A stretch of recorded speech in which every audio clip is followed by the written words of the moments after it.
모교회의 2년 선배인 어떤 형님의 이야기입니다. 한참 친구들과 어울려 놀러 다닐 중학교 때 그 형의 아버지가 돌아가셨습니다. 공장을 다니시는 어머니도 건강이 좋지 못해서 형은 중학교 때부터 소년 가장이 되어서 어머니와 또 여동생 셋이 있었는데 여동생 셋의 생계를 책임지다시피 하였습니다. 고등학교 졸업하고 친구들이 대학을 간다고 떠들썩할 때에 형은 일찌감치 대학의 꿈을 접고 직장에 들어가서 돈을 벌었습니다. 군대 다녀온 후로 어머니 건강이 더 악화되어서 공장 일을 더 이상 다닐 수가 없고 집에 들어 앉게 되었습니다. 그때부터 그 형은 한 가지 일을 하는 것이 아니고 두 가지, 세 가지 일을 하면서 가정과 또 동생들 생계를 전적으로 책임을 졌습니다. 억척같이 노력을 해가지고 동생 셋을 다 대학에 들여보냈습니다.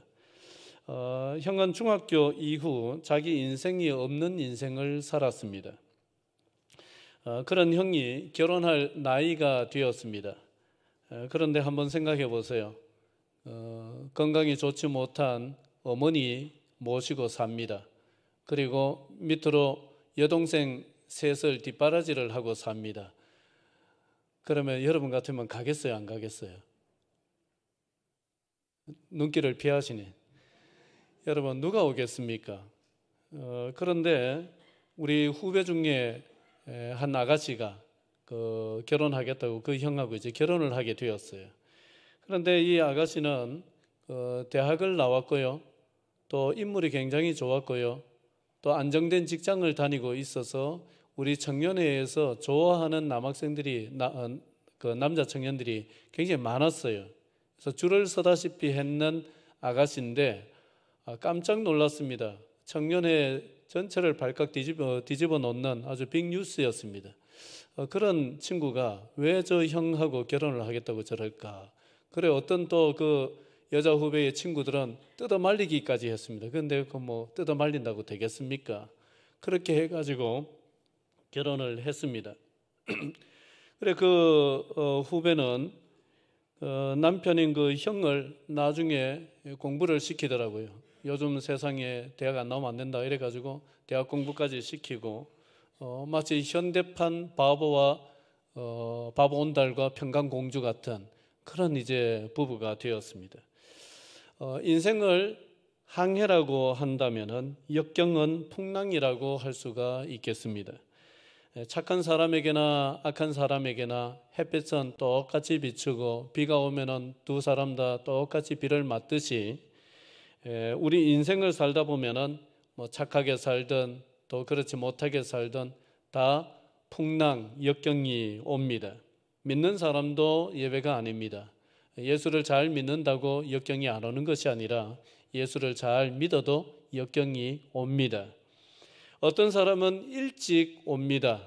그래서 방금 말씀드렸던 이 형 같은 경우는 일찍 왔어요. 그래서 중학교 때부터 그 인생이 많이 힘들었습니다. 지금은 상당히 좀 잔잔해졌습니다. 잘 가고 있습니다.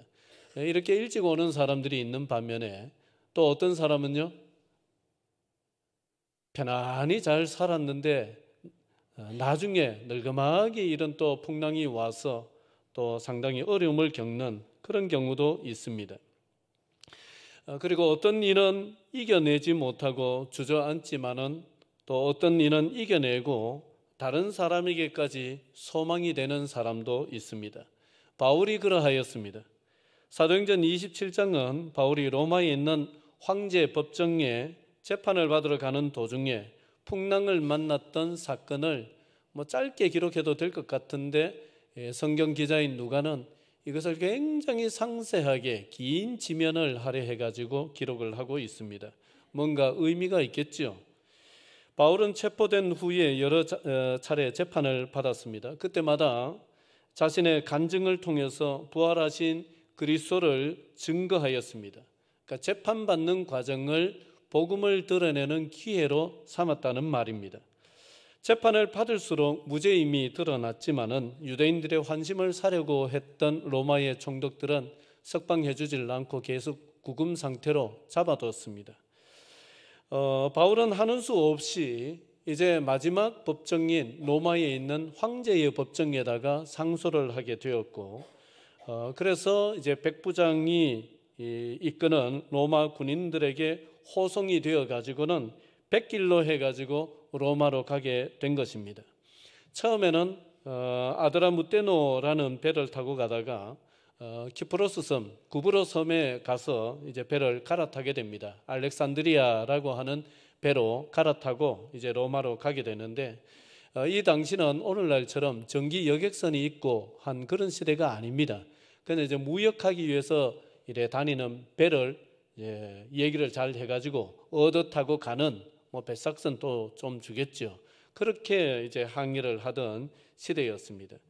이미 바람의 방향이 바뀌어서 항해가 어려운 시기가 되었는데 백부장은 바울의 말을 듣지를 아니하고 선장의 말만 듣고 무리하게 항해를 강행하였습니다.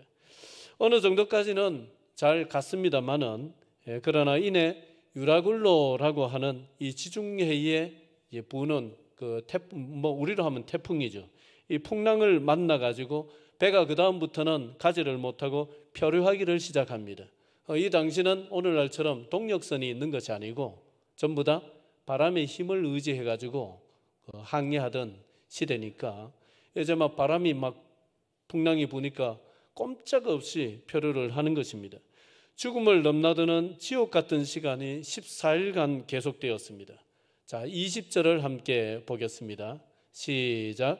여러 날 동안 해도 별도 보이지 아니하고 큰 풍랑이 그대로 있음에 구원의 여망마저 없어졌더라.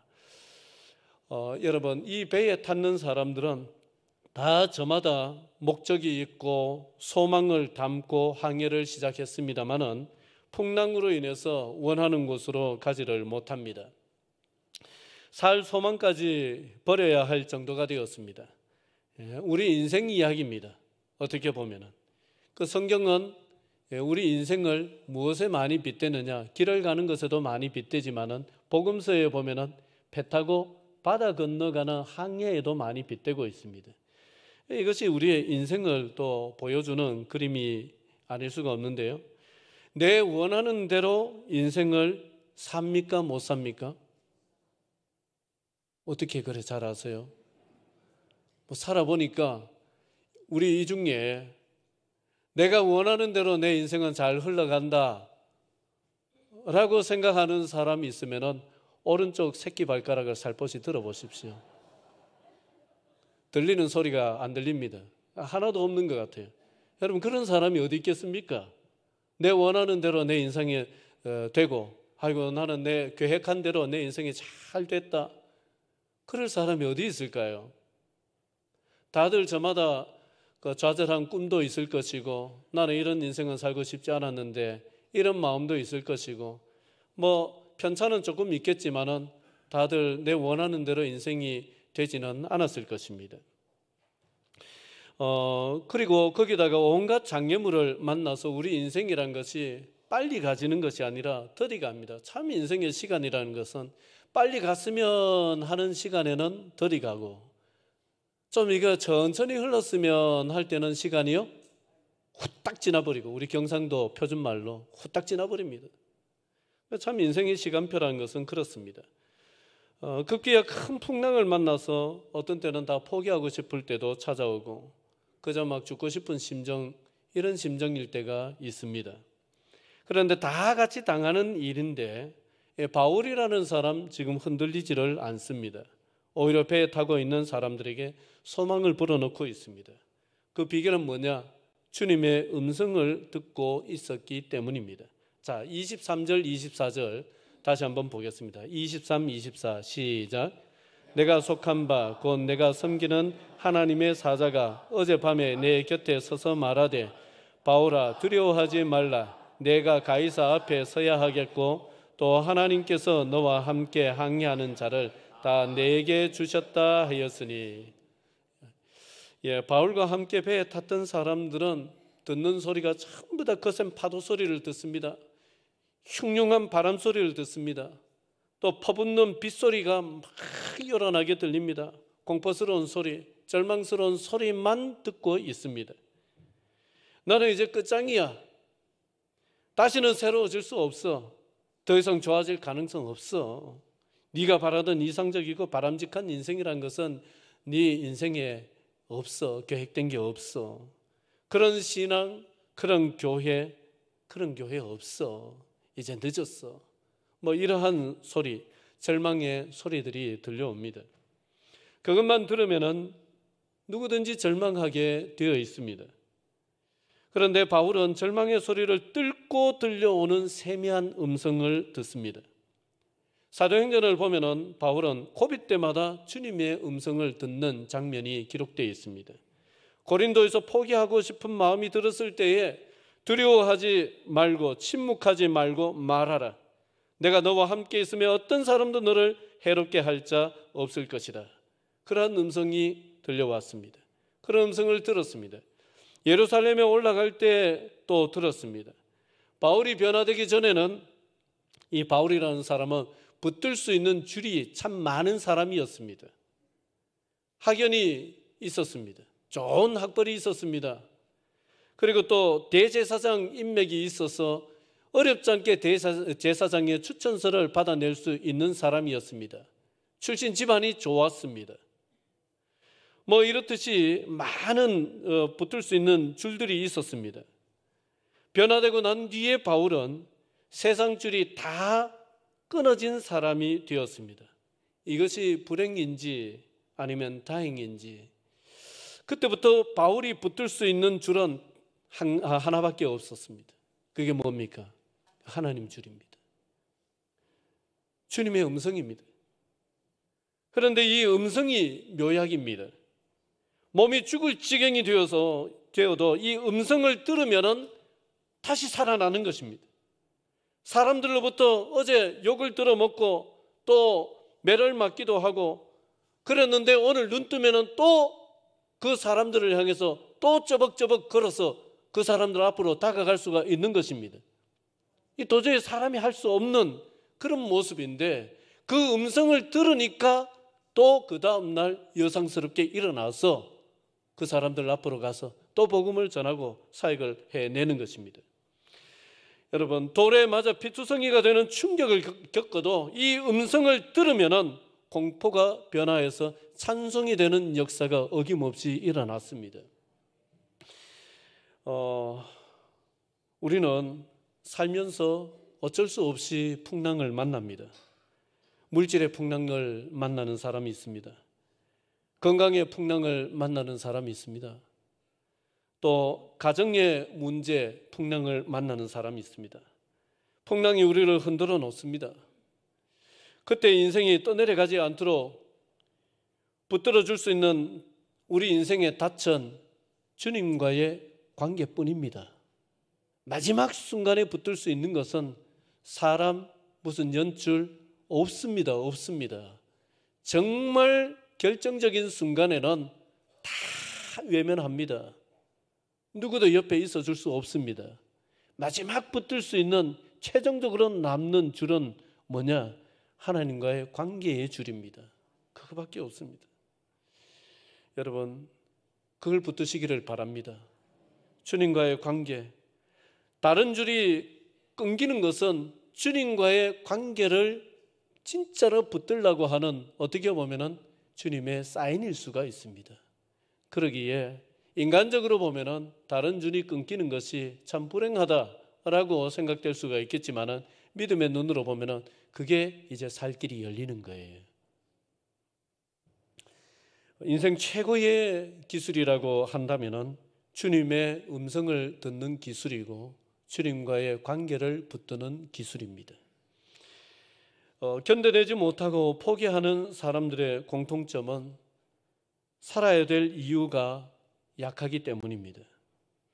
이겨내는 사람들의 공통점은 살아야 될 이유가 분명하고 강하기 때문입니다. 오늘 유라굴로 풍랑 속에서 모두가 공포와 절망으로 떨고 있을 때에 주님께서 바울에게 들려주신 음성은 바울이 감당해야 될 사명이었습니다.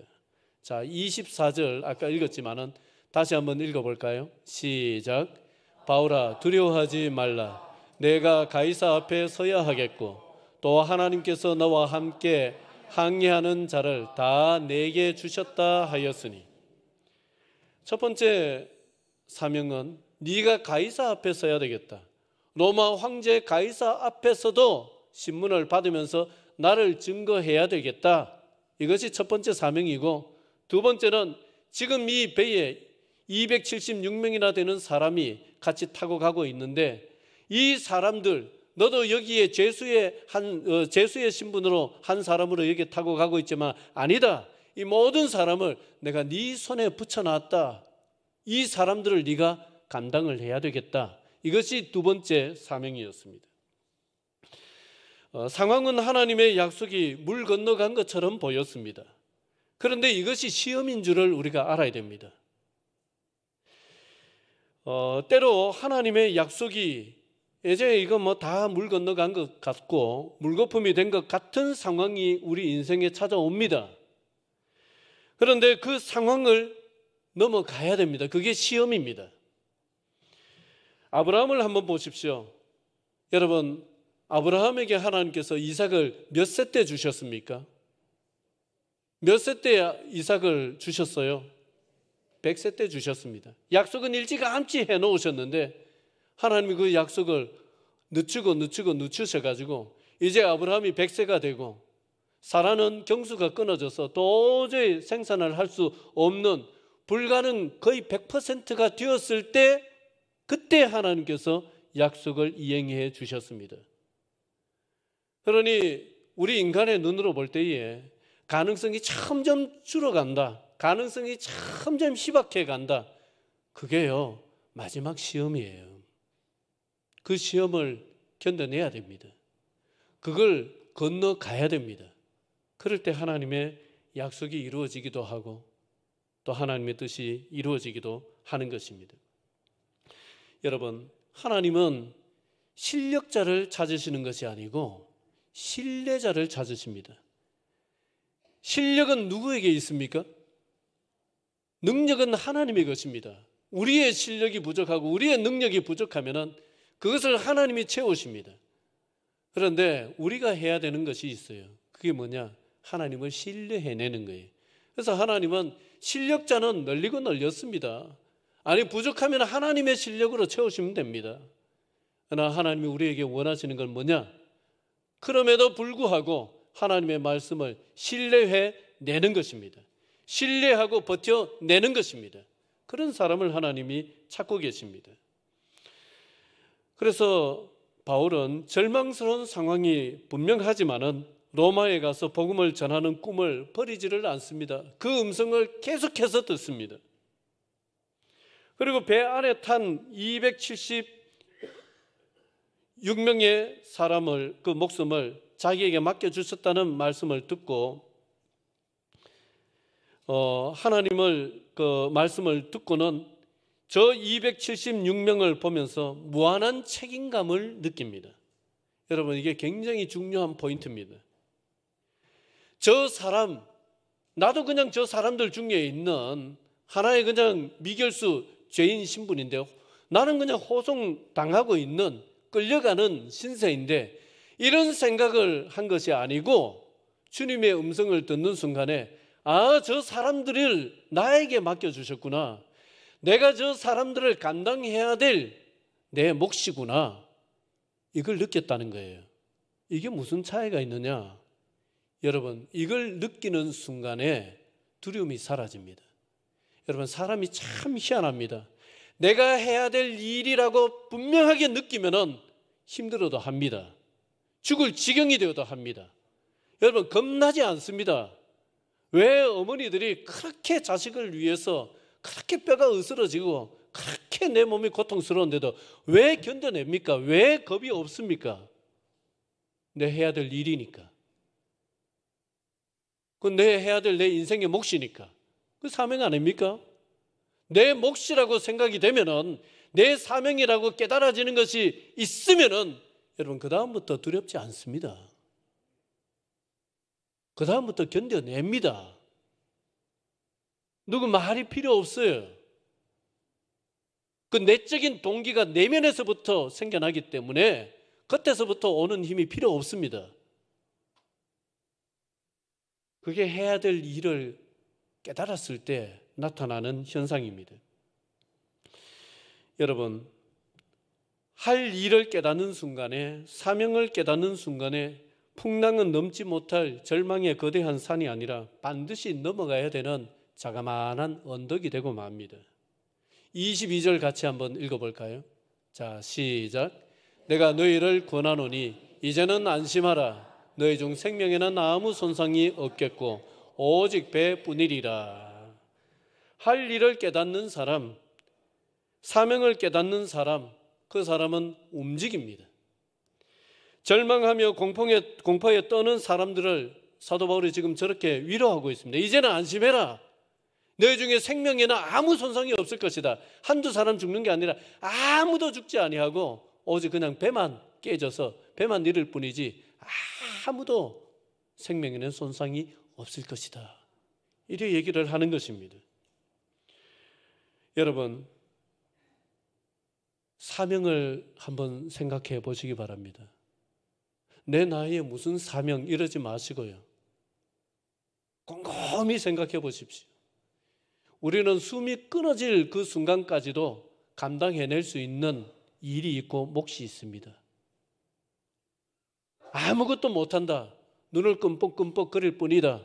여러분, 그 상태에서도 뭐는 할 수가 있습니까? 우리가 기도는 할 수 있습니다. 우리가 마지막 순간까지도 붙들 수 있는 뭔가가 있습니다. 그게 있어야 됩니다. 그래야 사는 게 사는 겁니다. 여러분, 우리가 왜 삽니까? 우리가 왜 살아요? 뭐 그냥 살지요. 그럴 수도 있습니다. 왜 삽니까? 아파트 평수 좀 늘려야죠. 뭐 그럴 수 있습니다. 왜 삽니까? 그 행복하기 위해서, 남부럽지 않게 살기 위해서, 그래서 삽니다. 그럴 수 있습니다. 그것도 우리가 사는 목적 중에 포함됩니다.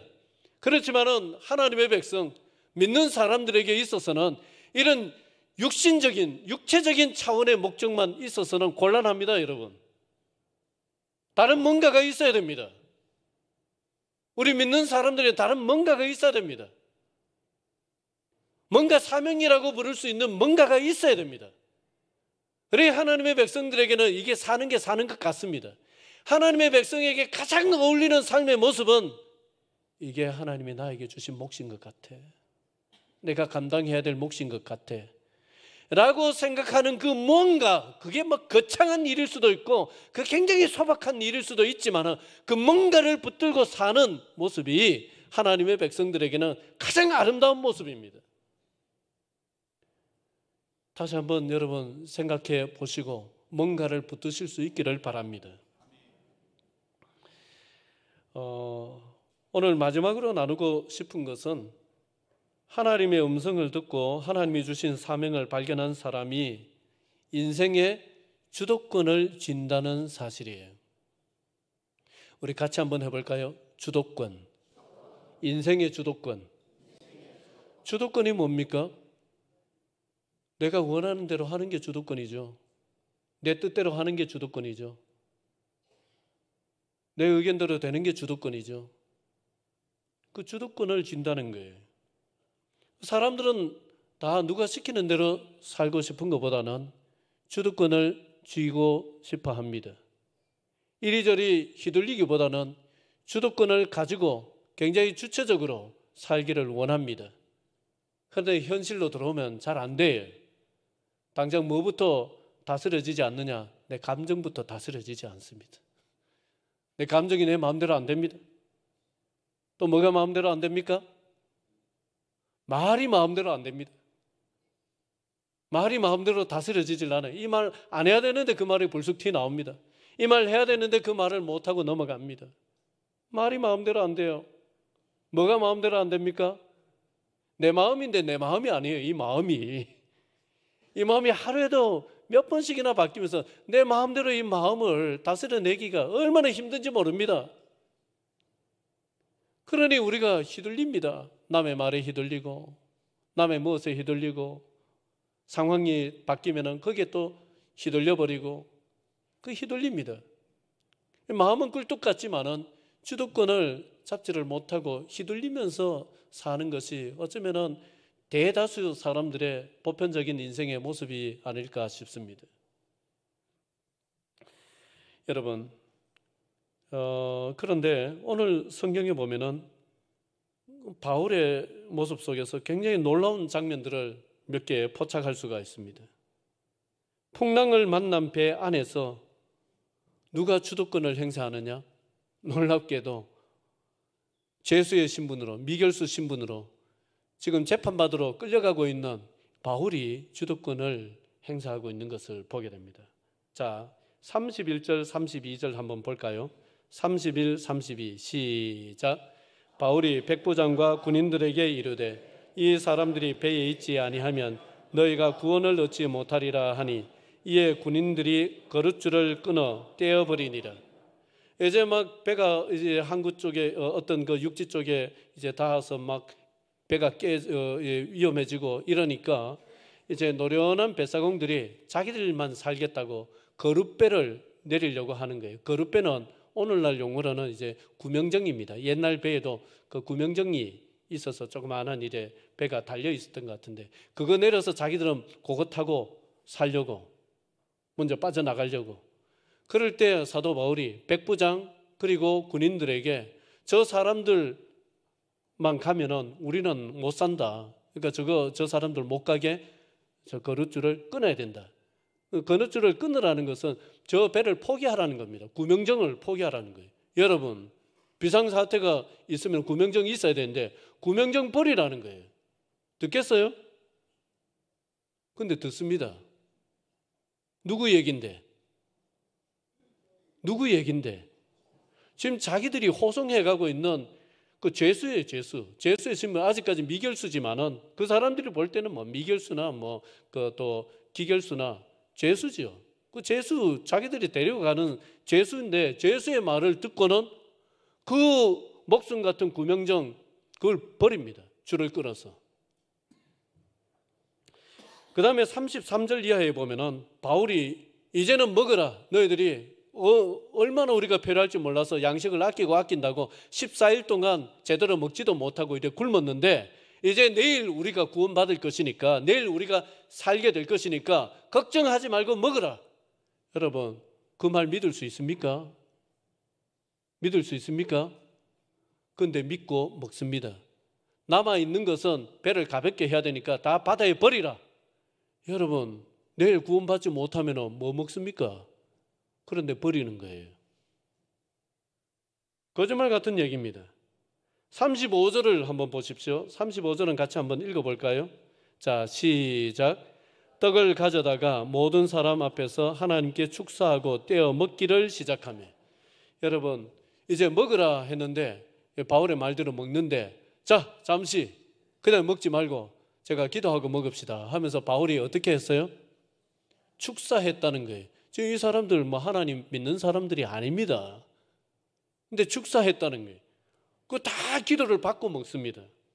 여러분, 얼마나 희한한 장면입니까? 얼마나 특이한 장면. 어떻게 보면 경이롭기까지 한 장면입니다. 처음에는 미결수 신분으로 호송되어 가는 바울의 말을 믿지를 않았습니다. 지금 가면은 분명히 위험해지니까 지금 출항하면 안 됩니다 했지만은 백부장은 들은 척 많죠. 누구의 말을 믿고 출항했어요? 백부장 그 선장의 말을 믿고 출항을 했습니다. 그러나 시간이 지나자 모두가 누구의 말에 귀를 기울이고 있어요? 바울의 말에 귀를 기울이고 있습니다.